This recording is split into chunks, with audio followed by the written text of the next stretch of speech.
Iskiriinii kanarratti akkuma argaa jirtan nama biyya Hindii kanarratti wanti biqile namoota baay'ee ajaa'ibsiise kun maal ta'a laata? Akkuma beektan addunyaan keenya wanti nutti hin himnee fi nutti hin agarsiisne hin jiru. Oduun gara biyya Hindiitii dhaga'ame ummattoota addunyaa keenyaa hedduu dinqisiiseera.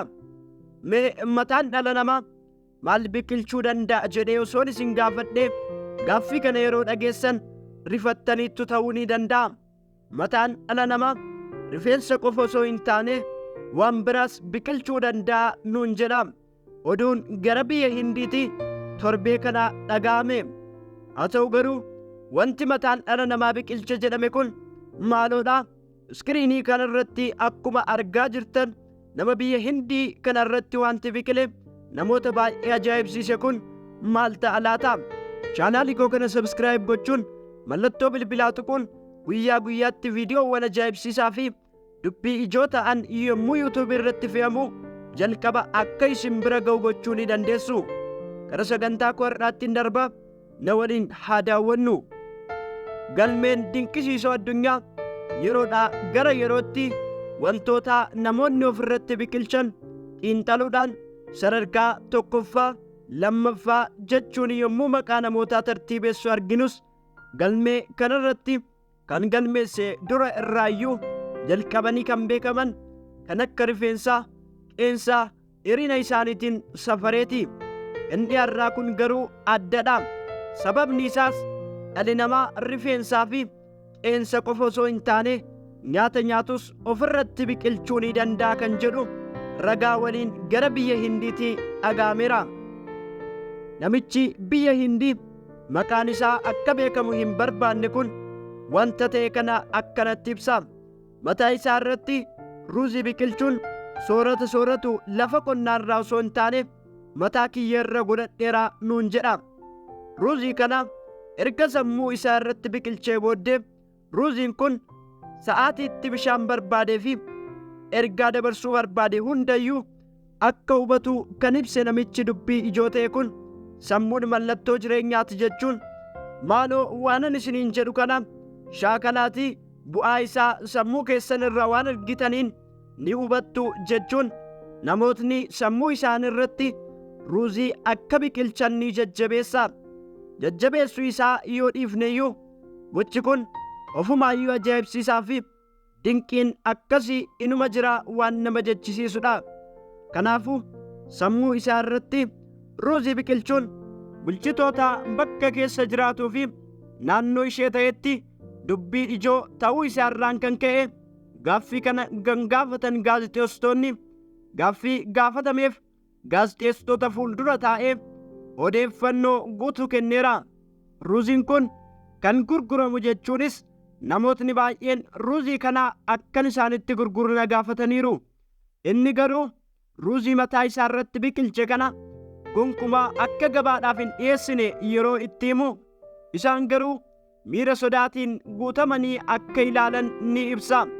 Ruuziin kunis guddatee yeroo nyaataaf ta'utti namichi ajaa'ibsiisaan kun akka walitti qabatuu fi itti fufees ruuzii kana bilcheessee akka nyaatu kan dubbate yoo ta'u haala ruuzii mataa isaa irratti biqilchuu kanaanis ruuziin kun akka hin miidhamneef dhaabbatee rafuu dabalatee akkaataa ciisicha garaagaraa fayyadamuun akka itti bare gaaffii fi deebii gaazexeessitoota waliin godheen haala gaariin ibseera. Mee isinitti haa mul'atu gaa? Isin akkuma ruuzii gabaa irraa bitattanii bilcheessitanii nyaachuu yaaddan namichi ajaa'ibsiisaa biyya Hindii jiru kun ruuzii mataa isaa irratti biqilchee nyaachuu filateera. Namootni baay'een yeroo na laalan akka gowwaatti na lakkaa'u kan jedhu namichi Hindii kun gowwaan garuu isaanidha. Qabeenya osoo qabanii itti fayyadamuu kan dadhaban ruuzii isaanii mataa isaanii irratti biqilchuu ni danda'u jedha. Namootni naannoo isaa sammuun isaa tuqameera jedhanii gaazexeessitootatti himu. Gochi kun wanta amanamuu hin dandeenyee fi bitaa namatti galu haa fakkaatu malee gaazexeessaan kaameraa isaatiin iddoo ruuziin kun itti biqilee seeraan ifa baasee dhugumayyuu ruuziin kun rifeensa namicha kanaa waliin yeroo hedduu akka jiraatan sirriitti agarsiisuu danda'eera. Rifeensi namaa gognaan akkuma dibata barbaadu mataa koos yeroo bishaan barbaadeef mallattoo natti dhaga'ama. Achumaan bishaan akka obaasuu ni ibsa. Gocha kana waggoota 10 akka itti fufe kan dubbatu namichi kun waggootaaf baasii ruuziidhaaf qarshii tokkoyyuu akka hin baafne ni dubbata. Egaa namichi kun ruuzii biqilchuun isaa namni biyyoo irraa waan dhufeef immoo saayinsii biraatu jira kan jedhan namoota baay'eedha. Dhalli namaa ruuzii ofirratti biqilchee oduu jedhurraa yeroo deebinu yeroo tokko qaama namaa keessatti biqilee kan turee fi addunyaa ajaa'ibsiisee BBC faa osoo hin hafin iddoo guddaa kennanii fi addunyaan wanta ajaa'ibsiisee fi baay'ee kan gabaafame wanta tokko sinaa yaadachiisu.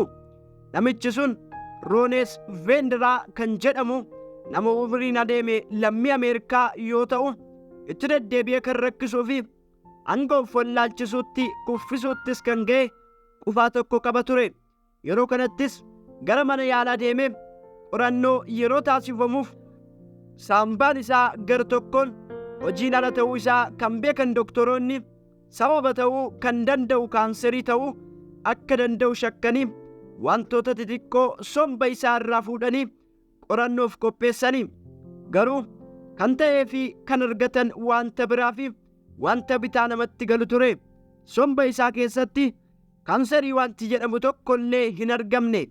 Amantanis amanuu baattanis somba namichaa kana kan miidhee fi hojiin ala kan godhe somba isaa irratti firii shumburaa guddachaa jirtu waan argameef qorannoo X-reetiin qoratamee erga argamee booda doktoroonni yaada dhuunfaa isaanii kan kennan yoo ta'u yeroo tokkotti akka carraa shumburaa nyaachuu isaa waan hin oolleef akka carraas kallattii isaa irraa goree somba isaa irra bu'uu hin oolle jedhanii tilmaamanii. Doktoroonni gabaasa kana yeroo kennan wanti ibsaa akka hin kennine isaan rakkise. Garuu waa'ee biqiluu isaati. Dhukkubsataan kun somba isaa irratti firii shumburaa biqilchee fi biqilaa kana baasuudhaaf yaalii baqaqsanii hodhuu akka taasifameef yoo ta'u yaalii baqaqsanii yaaluu boodas nyaanni jalqabaa isaaf dhiyaate nyaata of keessaa shumburaa qabu waan tureef nama dinqisiisee ture. Kun egaa hojii Waaqayyooti malee maal jedhama jechuun kan ibsan dhukkubsataa haati manaasaa fi doktoroonni waa'ee kanaa ibsa kennuurraa of qusatanii turanii. Egaa dhalli namaa alaanis keessaanis waan akkasii biqilchuu danda'uun maalirraa ka'eeti kan jedhamu amma iyyuu dubbii ijoo ta'eetti fufee jira. Mee ilaalaa gaa namichi mataa isaa irratti ruuzii biqilche jedhamee yeroo yaannu dhimmi namicha kanaa amma iyyuu dubbii ijoo fi ajaa'ibsiisaa ta'ee itti fufee jira.